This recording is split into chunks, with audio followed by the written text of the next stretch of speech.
अरे राहुल सुन यार, ये रिया चक्रवर्ती वापस से ट्रेंड कर रही है, क्या हो गया हमने यहाँ? हाँ यार, वो दिशा सालियान केस जो है वो वापस से खुल रहा है इस वजह से। तो अपडेट क्या है पूरी इसकी, मतलब कुछ बताएगा अपडेट में क्या है इसका? दरअसल क्या है, रिया चक्रवर्ती एक बार फिर से चर्चा में आ रही है और इसके पीछे वजह है दिशा सालियान के पिता की प्रेस कॉन्फ्रेंस, जिसमें उन्होंने कई बड़े लोगों पर गंभीर आरोप लगाए हैं। आगे बढ़ने से पहले जान लीजिए कि कौन थी आखिर दिशा सालियान और क्या कहा उनके पिता ने अपनी प्रेस कॉन्फ्रेंस में और क्या कुछ आरोप इस दौरान लगे। तो दिशा सालियान एक सेलिब्रिटी मैनेजर थी और सुशांत सिंह राजपूत की भी ये मैनेजर रह चुकी थी। दिशा सालियान बॉलीवुड में कई बड़े दिग्गज सितारों की मैनेजर रह चुकी थी और 8 जून 2020 को मुंबई के मलाड स्थित एक बिल्डिंग की 14वीं मंजिल से गिरकर उनकी मौत हो गई। हालांकि शुरुआत में इस घटना को पुलिस ने आत्महत्या बताया था, लेकिन दिशा के माता पिता ने बार बार इसे हत्या करार दिया और आरोप लगाया कि उनकी बेटी के साथ गैंग रेप कर उनकी हत्या की गई। और अब 4 साल बाद दिशा के पिता सतीश सालियान ने मंगलवार को मुंबई पुलिस कमिश्नर और ज्वाइंट कमिश्नर के पास लिखित शिकायत दर्ज करवाई और इस शिकायत में उन्होंने रिया चक्रवर्ती, डीनो मोरिया, सूरज पंचोली, परमवीर सिंह और सचिन वाझे सहित कई लोगों पर गंभीर आरोप भी लगाए। तो दिशा सालियान के पिता सतीश सालियान के वकील नीलेश ओझा हैं।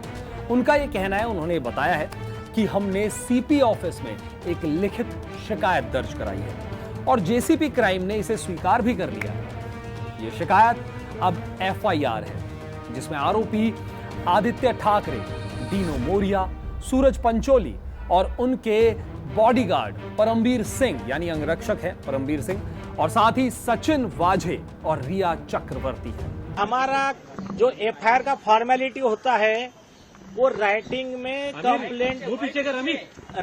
कंप्लेंट देने के लिए आए थे। उसका जैसा हमने प्रेस नोट में बताया है, अरे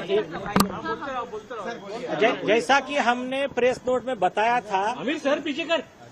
जब भी पुलिस अधिकारी आरोपी होता है तब राइटिंग में कंप्लेंट देना होता है कमिश्नर ऑफिस को। सुधीर होरा वर्सेस कमिश्नर ऑफ पुलिस तो आपको दिया है केस लॉ, उसमें गाइडलाइंस है और ये कंप्लेंट ही एफआईआर होता है।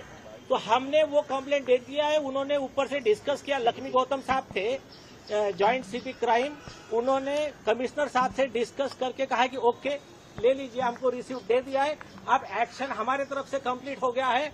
आप जिम्मेदारी है पुलिस डिपार्टमेंट की कब वो आरोपी को अरेस्ट करते हैं।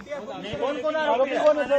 एफआईआर रजिस्टर हो, ये एफआईआर है सर। सुधीर होरा के केस लॉ के हिसाब से यही एफआईआर। आरोपी आदित्य ठाकरे, डीनो मोरिया, सूरज पंचोली, उनके बॉडीगार्ड परमवीर सिंह, सचिन वाझे, रिया चक्रवर्ती, ये सब लोग इसमें आरोपी है हमारे। अमीर बूथ क्रॉस कर। परमवीर सिंह ये कॉन्स्पिरेसी में कवर अप के मेन मास्टरमाइंड में से एक थे। उन्होंने जिस समय ये आदित्य ठाकरे का नाम आया तो कवर अप के लिए उन्होंने प्रेस कॉन्फ्रेंस लिया और ये स्टोरी बताया कि सीसीटीवी हमने चेक कर लिया है, वहां पर आपके पास सबके पास अवेलेबल है उनकी प्रेस कॉन्फ्रेंस, वहां पर कोई भी राजनेता आया नहीं था फ्लैट पे और मोबाइल टावर लोकेशन से लेकर आई विटनेस के टेस्टिमोनी तक ये सब परमवीर सिंह को झूठा साबित करते हैं और बाकी सब चीजें इसमें डिटेल में दी गई है। इसमें एडिशन में एक चीज दी गई है जो पूरे देश के लिए शॉकिंग है। फर्स्ट थिंग, इन्वेस्टिगेशन पेपर की बात कर रहा हूं मैं, नारकोटिक्स कंट्रोल ब्यूरो के इन्वेस्टिगेशन में यह पाया गया आदित्य ठाकरे ड्रग्स के बिजनेस में इन्वॉल्व है। वो डिटेल जो है हमने इसमें दे दी है।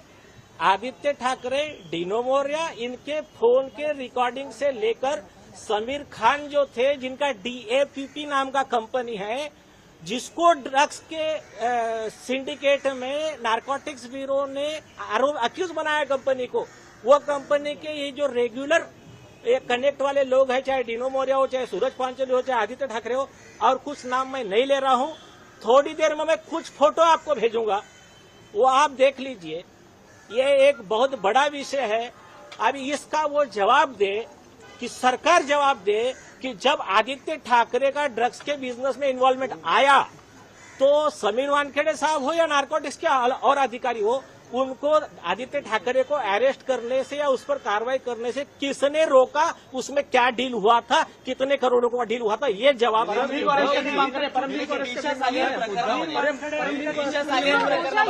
क्या बात हुई? यहाँ पर क्या बात हुई? आपकी जॉइंट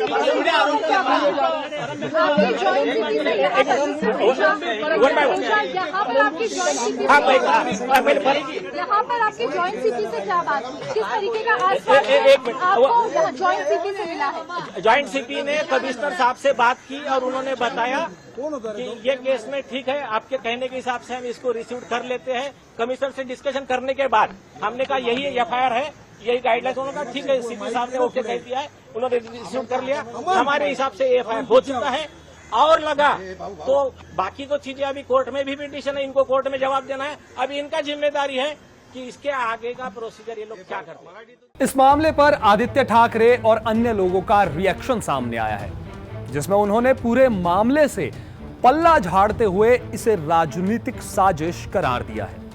इस मामले में आगे क्या होगा ये भी आपको बताएंगे, लेकिन इस मामले में अभिनेता सुशांत सिंह राजपूत केस की कड़ियां भी जुड़ सकती है, क्योंकि 14 जून 2020 की बात है जब सुशांत सिंह राजपूत की डेड बॉडी उनके बांद्रा वाले घर में मिली थी। इस पूरे मामले में पुलिस ने उस टाइम सुशांत की जो गर्लफ्रेंड बताई जा रही थी, रिया चक्रवर्ती, उसको सुशांत की मौत के 4 साल 6 महीने बाद सीबीआई ने क्लीन चिट दे दी है। उसको हिरासत में ले लिया गया था। उस समय रिया पर सुशांत को सुसाइड के लिए उकसाने के आरोप लगे थे। सीबीआई को इन्वेस्टिगेशन में सुशांत को आत्महत्या के लिए उकसाने से जुड़े कोई सबूत नहीं मिले। सुशांत सिंह राजपूत की डेथ के तकरीबन 1.5 महीने बाद 25 जुलाई 2020 को उनके पिताजी के सिंह ने पटना में शिकायत दर्ज करवाई थी और इस शिकायत में उन्होंने रिया चक्रवर्ती पर सुशांत को आत्महत्या के लिए उकसाने के आरोप लगाए थे। जब दिशा सालियान के मामले में परतें खुलेंगी तो यकीनन सुशांत सिंह राजपूत को लेकर भी कई खुलासे होने तय हैं। क्या होगा क्या नहीं, पुलिस की जांच की दिशा और सबूतों की गवाही केस को तय करेगी। लेकिन इससे पहले नेटिजन्स खासे एक्टिव हो गए हैं। इस केस के सुर्खियों में आते ही फिर से सुशांत सिंह राजपूत केस, रिया चक्रवर्ती जैसे कीवर्ड जो हैं वो ट्रेंड करने लगे हैं। आगे क्या होगा इस पर हमारी नजर रहेगी, मगर आपको क्या लगता है, क्या वाकई सुशांत सिंह राजपूत और दिशा सालियान केस में कोई और एंगल है, या फिर आपको बता दें अब तक की जांच पर्याप्त है? कमेंट बॉक्स में हमें यह जरूर बताइएगा।